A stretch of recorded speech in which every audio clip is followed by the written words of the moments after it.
My parents funded my brother's failed business but left me in debt. Now they want to meet my daughter. But I drop a truth bomb that changes everything. I never thought I'd be writing this, but here I am, seeking advice from strangers on the internet about my family situation. My name is Johnny, and I'm 32 years old. I've been estranged from my parents for almost 8 years now, and suddenly, they're trying to be a part of my life again. I'm not sure how to handle this, and I could really use some outside perspective. To understand my situation, you need to know about my childhood. I grew up in a small town in Ohio, the older of 2 boys. My younger brother, Bobby, 30M, was born when I was just 2 years old.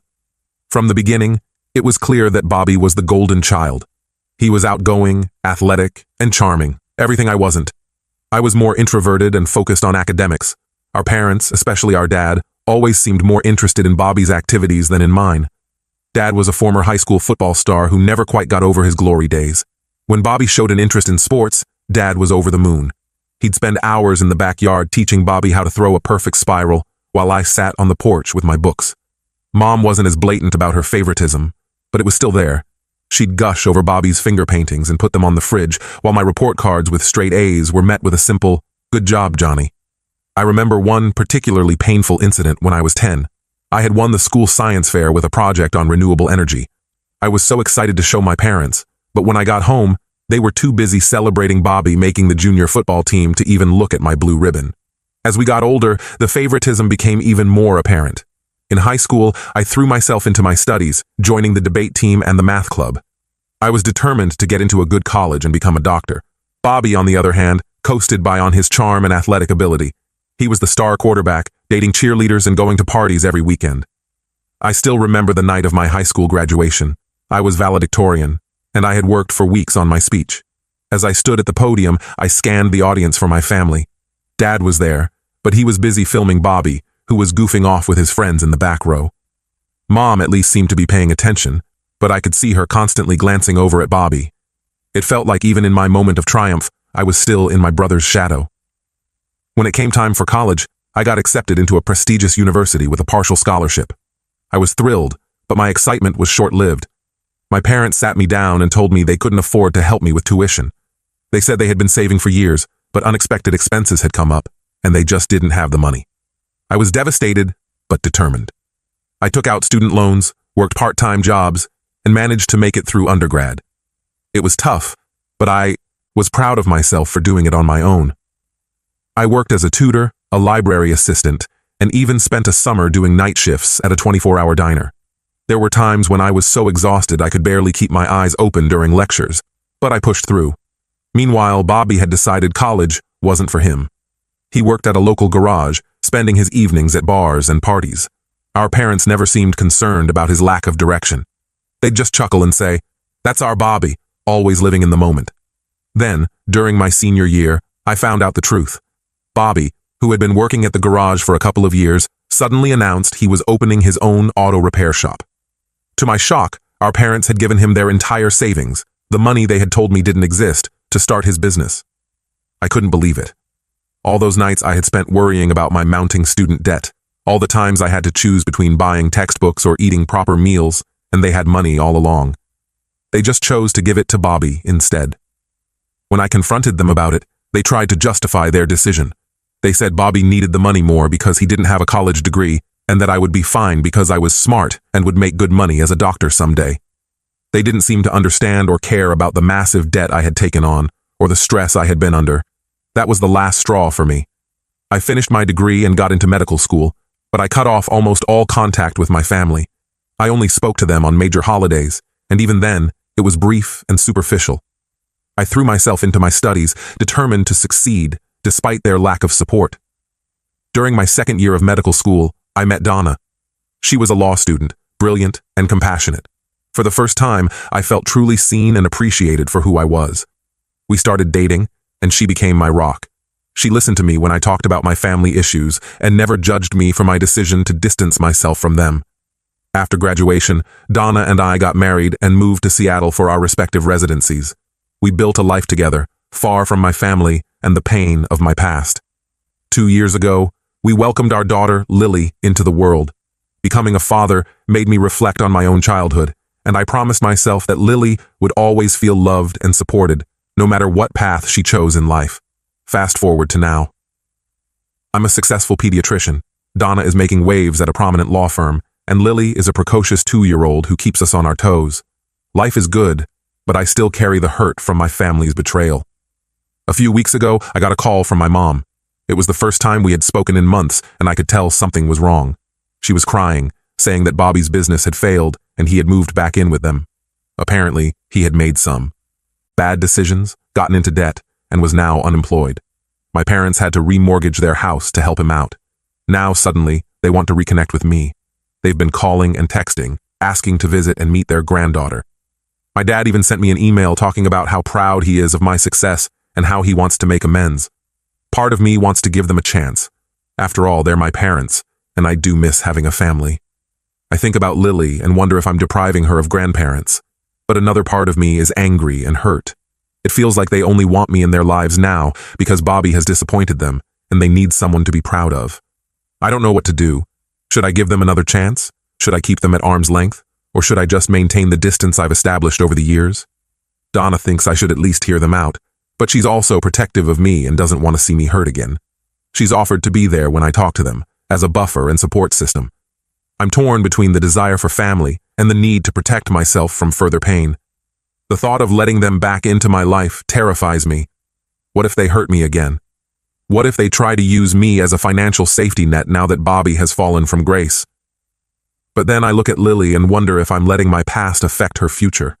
Any advice would be greatly appreciated. How do I navigate this situation without becoming a doormat or letting my anger control me? How do I protect my own family while potentially rebuilding relationships with my parents? I feel like I'm standing at a crossroads, and I'm not sure which path to take. Update 1. Thank you all for your responses. I've read through every comment, and I appreciate the different perspectives you've shared. I wanted to give you an update on what's happened since my original post. After much consideration and many long talks with Donna, I decided to meet with my parents, but on my terms. I suggested we meet at a neutral location, a quiet cafe near my workplace, without my wife or daughter present. I wanted to hear them out without immediately involving my new family. The days leading up to the meeting were filled with anxiety. I found myself snapping at Donna over little things and having trouble sleeping. The night before, I sat in Lily's room long after she had fallen asleep, watching her peaceful face and wondering if I was making the right decision. The morning of the meeting, I arrived at the cafe early. I chose a table in the corner where we could have some privacy. As I waited, I couldn't help but remember all the times I had sat waiting for my parents to show up to my events, debate competitions, science fairs, even my high school graduation party. They had always been late, usually because of something involving Bobby, but this time, they were early. I saw them through the window, walking towards the cafe. They looked older than I remembered, more worn down. My mom's hair was fully gray now, and my dad seemed to have shrunk somehow, his once broad shoulders now slightly hunched. They entered the cafe, and for a moment, we all just stared at each other. Then my mom rushed forward and hugged me tightly. I stiffened at first, not used to such displays of affection from her, but eventually, I hugged her back. My dad stood awkwardly to the side, looking uncomfortable. We sat down, and I let them speak first. My mom did most of the talking. She started by apologizing for the past, saying they realized how unfair they had been. She talked about how proud they were of my accomplishments and how much they regretted not supporting me more. Then came the kicker. They admitted that part of the reason they wanted to reconnect was because of Bobby's situation. Apparently, his failed business venture wasn't just a simple bankruptcy. He had gotten involved with some shady characters and ended up with gambling debts.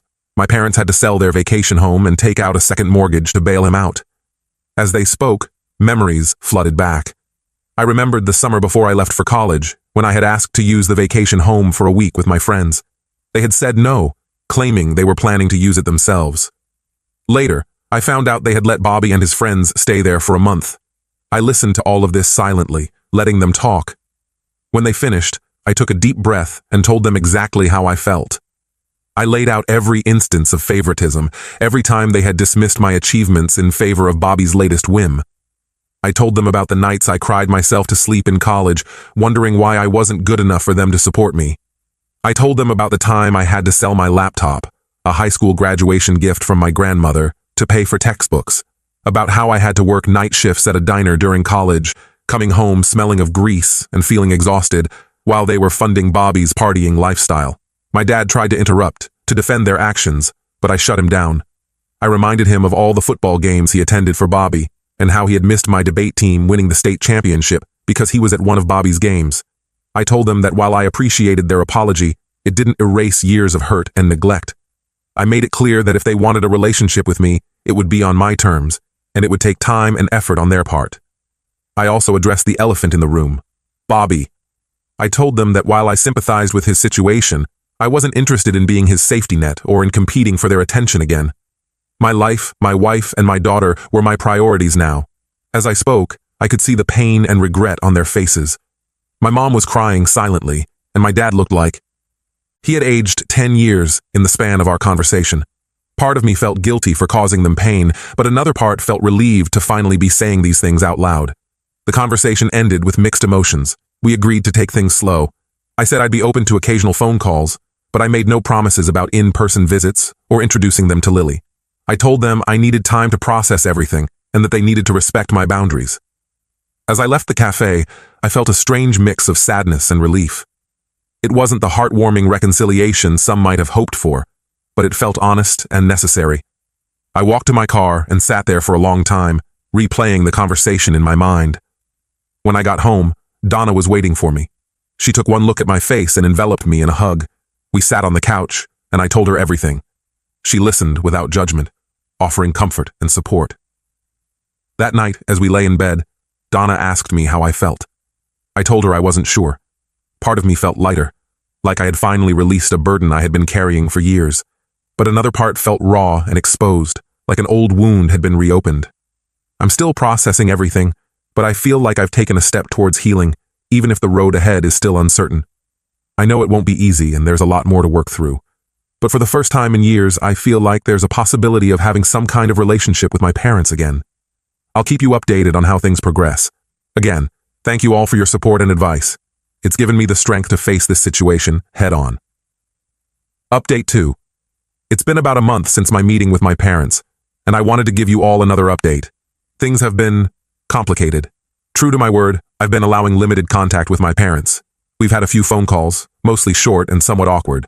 My mom has been trying hard, maybe too hard. She calls more often than I'm comfortable with and always wants to know about Lily. I've had to set some boundaries there, reminding her that she needs to earn the right to be a grandmother. Last week, she called and spent 20 minutes telling me about a toy she had bought for Lily. I had to interrupt her and remind her that she hasn't even met Lily yet, and it's not appropriate to be buying her gifts at this stage. She seemed hurt, but I stood my ground. My dad, on the other hand, has been distant. He's only spoken to me once, and it was a stilted conversation. I get the feeling he's struggling with his pride, finding it hard to admit he was wrong all these years. During our one conversation, he mostly asked about my work, as if he was trying to understand the life I've built without them. The real drama, however, came from an unexpected source, my brother, Bobby. About 2 weeks after my meeting with my parents, I received a long, rambling email from him. It was part apology, part plea for help. He wrote about how he had messed up his life, how he regretted taking advantage of our parents, and how he wished he had been a better brother to me. As I read the email, memories came flooding back. I remembered the time in high school when Bobby had borrowed my car without asking and gotten into an accident. Our parents had been angry, but they paid for the repairs without making Bobby face any consequences. Meanwhile, I had to take the bus to school for a month. At first, I was touched by Bobby's email. It seemed like a genuine attempt at reconciliation.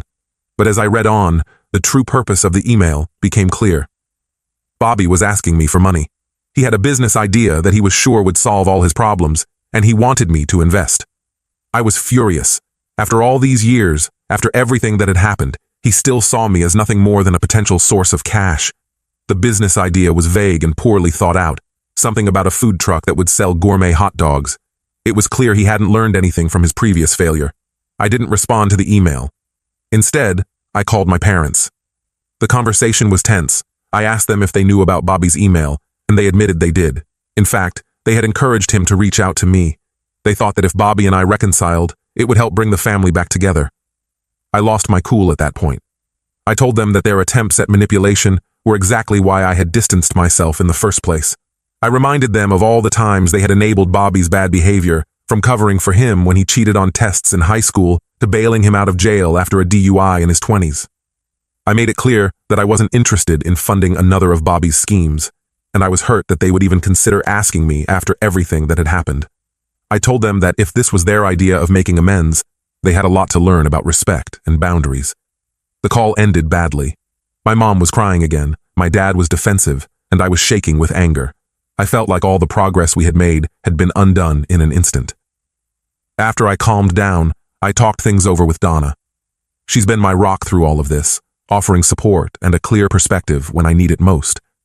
We decided that for now, it's best to take a step back from my family again. The trust that was so tentatively rebuilt has been shattered, and I need time to process everything. I'm feeling discouraged and hurt, but also strangely relieved. This incident has confirmed that my instincts were right. My family still doesn't truly understand the pain they've caused or respect the boundaries I've set. It's a hard realization, but an important one. For now, I'm focusing on my own family, Donna and Lily. They're my priority, and I won't let the drama with my parents and Bobby affect the happiness we've built together. Last night, as I was tucking Lily into bed, she asked me to read her favorite story, The Giving Tree. As I read, I realized how different my relationship with her is from the one I had with my parents. I want her to know she's loved unconditionally, not for what she can give or do. This morning, I sent a brief email to my parents. I told them I needed some space and that I would contact them when I felt ready. I also made it clear that any future relationship would depend on their ability to respect my boundaries and treat me as an equal, not just as a potential solution to their problems with Bobby. I haven't heard back from them yet, and honestly, I'm not sure how I feel about that. Part of me is relieved for the quiet, while another part wonders if they've given up on reconnecting already. For now, I'm taking things day by day.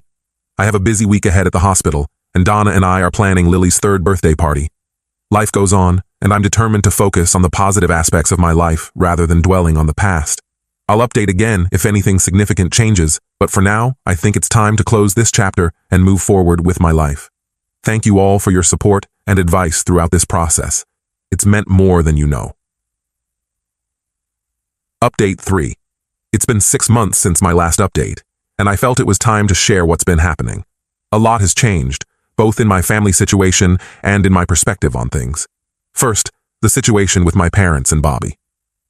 After the blow-up over Bobby's email, I maintained my distance. I ignored calls and messages, focusing instead on my work and my immediate family.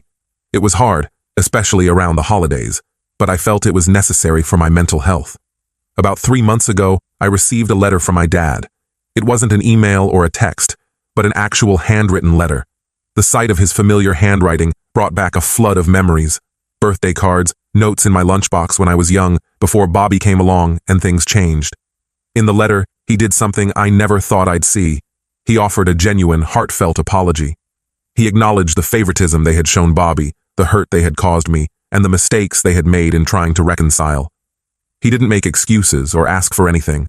He simply expressed remorse and a desire to make amends, but only if and when I was ready. He wrote about how he had been doing a lot of thinking and had realized how his own insecurities had influenced his behavior. He admitted that he had lived vicariously through Bobby's athletic achievements because he felt like a failure in his own career. He said he had always been proud of my academic success, but hadn't known how to show it. I was skeptical at first, but something about the letter felt different. Maybe it was the effort of actually writing it by hand, or maybe enough time had passed for real reflection. Either way, it opened the door to cautious communication. We've been talking more regularly now, usually just my dad and me. Our conversations are still sometimes awkward, but they feel more honest. He's been asking about my work and my family, really listening when I talk about my life. He's also been sharing more about his own struggles, including his difficulty in admitting his mistakes and his fear of losing his children. Last week, he asked if he could send Lily a birthday gift. Instead of just saying yes, I suggested we video call so he could watch her open it. The joy on his face when Lily excitedly unwrapped the toy doctor kit he sent was something I hadn't seen in years. As for my mom and Bobby, things are still complicated. My mom has respected my boundaries more, which I appreciate. She's been sending occasional emails, sharing family recipes and old photos. It's a small gesture, but it feels like she's trying to connect in a way that isn't overwhelming. Bobby, I've learned, has finally sought help for his gambling addiction and is working a steady job for the first time in years. He hasn't reached out to me directly, which is probably for the best right now. Dad mentioned that Bobby is attending Gamblers Anonymous meetings and is trying to pay back some of the money he owes our parents. The biggest change, however, has been in my own perspective. Through all of this, I've realized that while I can't change the past or control my family's actions, I can control how I respond to them. I've been working on letting go of some of the anger and resentment I've carried for so long. It's not easy, and there are still days when the old hurts resurface, but I'm trying. I've also gained a new appreciation for my own family. Donna has been incredibly supportive through all of this, offering advice when I need it and just listening when I need to vent. Watching Lily grow and helping shape her understanding of family has made me reflect on what I want that to mean for her. Last weekend, we had a picnic in the park. As I watched Donna push Lily on the swing, I felt a sense of peace I hadn't experienced in a long time. I realized that regardless of what happens with my parents and Bobby, I have a family of my own now, one built on love, trust, and mutual respect. For now, we're taking things day by day. I'm not rushing into anything, but I'm also not closing any doors. My priority remains my wife and daughter, but I'm cautiously optimistic about the possibility of healing some of the rifts with my parents. This journey has been difficult, but it's also been enlightening. I've learned a lot about forgiveness, boundaries, and the complexities of family relationships. Whatever happens next, I feel better equipped to handle it. Thank you all for your support and advice throughout this process. It's meant more than you know.